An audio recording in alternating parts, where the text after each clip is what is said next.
appétit, bonsoir à tous, bienvenue dans Terre et Progrès, le magazine des filières agricoles produit par le FIRCA. Le grand format de l'émission est consacré à la formation des boulangers et pâtissiers aux techniques d'utilisation des farines locales. Du 21 au 25 février dernier, à l'école de boulangerie et de pâtisserie de Yamoussoukro, 56 acteurs de la filière ont bénéficié de formations pointues prodiguées par des experts français sur l'emploi des farines locales comme matière première dans leur production.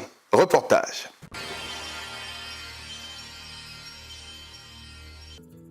Afin de contribuer à la valorisation des produits locaux ivoiriens dans la boulangerie et la pâtisserie, le Fonds interprofessionnel pour la recherche et le conseil agricole FIRCA, unité de coordination du programme de productivité agricole en Afrique de l'Ouest, OAP, a formé des professionnels boulangers et pâtissiers formateurs à la maîtrise des nouvelles techniques spécifiques de confection de pain et des produits de pâtisserie avec l'utilisation optimale de farine locale. C'était du 21 au 25 février 2017 à l'école de boulangerie et de pâtisserie de Yamoussoukro.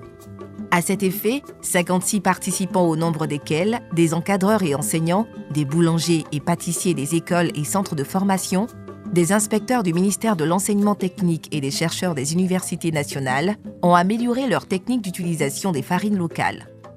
Il s'agit des farines locales de maïs, banane plantain, manioc, igname, pommes de cajou et de patates douces.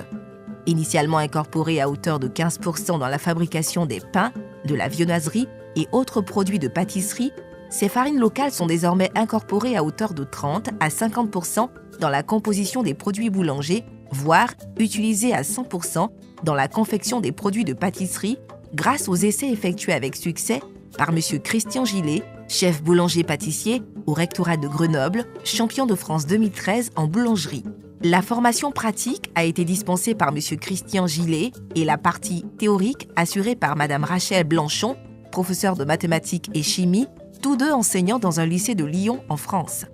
On voit qu'elle est essentiellement constituée d'amidon, de 60 à 72% selon le type de farine, de l'eau, 16%, des protéines, 8 à 12%, ainsi que des sucres, des vitamines et des enzymes dans des quantités beaucoup moins importantes, des matières grasses et des matières minérales. Donc cette constitution-là est importante et ça va pouvoir expliquer certains phénomènes qui se produisent lorsque vous utilisez de la farine de blé. Et il va falloir la comparer à la composition de vos farines locales. J'ai eu des élèves attentifs et curieux, donc voilà, j'espère qu'ils ont passé un bon moment et que surtout ils vont pouvoir réinvestir toutes ces connaissances pour pouvoir faire preuve de créativité et ne pas hésiter à utiliser tous les produits locaux qu'ils ont à leur disposition. La théorie a permis aux participants de comprendre en particulier les différentes réactions qui s'opèrent aux étapes de la cuisson du pain et des produits de pâtisserie, ainsi que les interactions qui interviennent entre les différents ingrédients au cours du pétrissage. On a toujours fait la pratique sans savoir souvent pourquoi on le fait, pourquoi on a ces résultats-là. Aujourd'hui, on est très édifiés. On sait que par exemple, pour la pousse, il y a des vérifications à faire, il y a des étapes à suivre, il y a des éléments qui comptent. La production aujourd'hui dans les écoles est liée au budget de l'État. Si on peut économiser déjà avec les farines locales pour la production des TPE, ça va être très très important pour nous. Il était très bon pour nous que déjà les générations futures commencent à être initiées à l'utilisation des produits locaux afin qu'ils puissent à l'avenir, modifier, améliorer, faire en sorte qu'ils soient les vrais utilisateurs plus tard. Déroulée en 2 sessions, dont une pour les boulangers et l'autre pour les pâtissiers, cette formation s'est voulue très participative avec des exercices pratiques pour les apprenants. Au cours de la session des boulangers, M. Christian Gillet a montré aux participants comment pétrir le pain avec 30 à 50% de farine de maïs, de banane plantain ou de manioc associée à la farine de blé. Des nouvelles techniques telles que le pétrissage manuel de la pâte à pain, les bienfaits du levain pour la pâte, le pain et sur la santé, la préparation de levain liquide et dur et la production de pains spéciaux ont été enseignés aux participants. Depuis 2013, avec le FIRCA, on a appris à incorporer la farine locale, mais c'était à 15% d'incorporation. Aujourd'hui, grâce au formateur, M. Gillet, Nous sommes allés jusqu'à 30 à 40%. Autant même les 15%, on avait des difficultés de sortie de pain. Mais avec lui, 30%, on ne sent même pas même qu'on a contrôle de la farine locale. Donc, je dis comme ça que dès mon retour à Abidjan, j'irai mettre en pratique ce que j'ai appris avec le formateur Gilet. On a tendance à dire avant que le manioc, c'était quelque chose qui n'était pas bon. C'était gravé dans la mémoire de tout le monde. Mais aujourd'hui, on voit que le manioc il s'incorpore dans la farine. Dans tout, un peu, ça ressemble à le blé. Et c'est encore, puis on nous a montré comment garder ça pour que ça, au racisme, ça soit meilleur.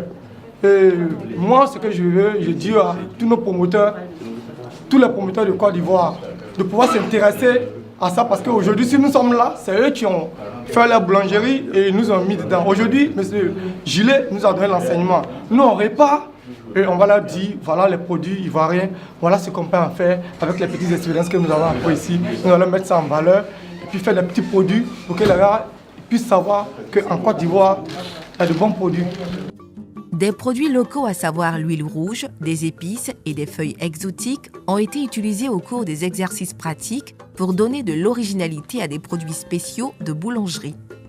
Des éléments décoratifs ont été réalisés par les apprenants avec en prime un pain décoratif estampillé avec l'image de l'éléphant fabriqué avec 100% de farine d'igname. Des techniques de préparation des différentes pâtes, sucrées, brisées et crèmes, avec les farines locales à hauteur de 40 à 100%, ont été dispensées aux pâtissiers. Par ailleurs, le formateur a appris aux pâtissiers comment utiliser les produits locaux tels que le jus de bissap, les oranges, le citron, les noix de cajou, la mangue et les cacahuètes pour relever la saveur de la pâtisserie en leur conférant un goût succulent et typiquement ivoirien. Notre clientèle attend de nous aussi qu'on sache répondre aux questions locales et compléter notre gamme de produits avec toutes ces farines que nous découvrons nous, mais qui sont depuis toujours sur les tables des Ivoiriens. Donc je pense que l'accueil sera très bénéfique et très apprécié. Je suis à l'atelier pour voir comment faire travailler nos farines locales avec nos professeurs de formation. Donc là, il nous a donné une tâche, c'est de faire un biscuit à succès. Ce biscuit à succès, il nous a conseillé d'utiliser la farine d'acajou et la farine de manioc. Alors là, on vient de finir, il reste à mettre au four. Mais j'avoue que le goût est excellent. Bien vrai que ce n'est pas encore cuit, mais c'est parfait. Notre secteur a besoin de formation. Donc, quand on vient en atelier, c'est pour se cultiver davantage, pour donner plus à nos clientèles. Donc, franchement, je suis heureux d'être là et je pense que ça va bonifier encore nos savoirs. Ainsi, sous la supervision du formateur, les pâtissiers ont produit entre autres la pâte à choux avec 100% de farine de manioc, la tarte au citron, la crème au jus de bissap, la crème au jus d'orange. Je suis en train de réaliser une bavaroise à la méthode de la crème pâtissière avec du jus de bissap. C'est un goût framboise. Nous disons merci au FIRCA, merci au projet WAP qui nous aide à réaliser beaucoup de choses, beaucoup de recettes à partir de nos produits locaux qu'autrefois nous ignorions. C'est un atout pour nous parce que la farine de blé est un peu coûteuse. Si on arrive à utiliser nos farines locales à 100%, vraiment ça serait intéressant.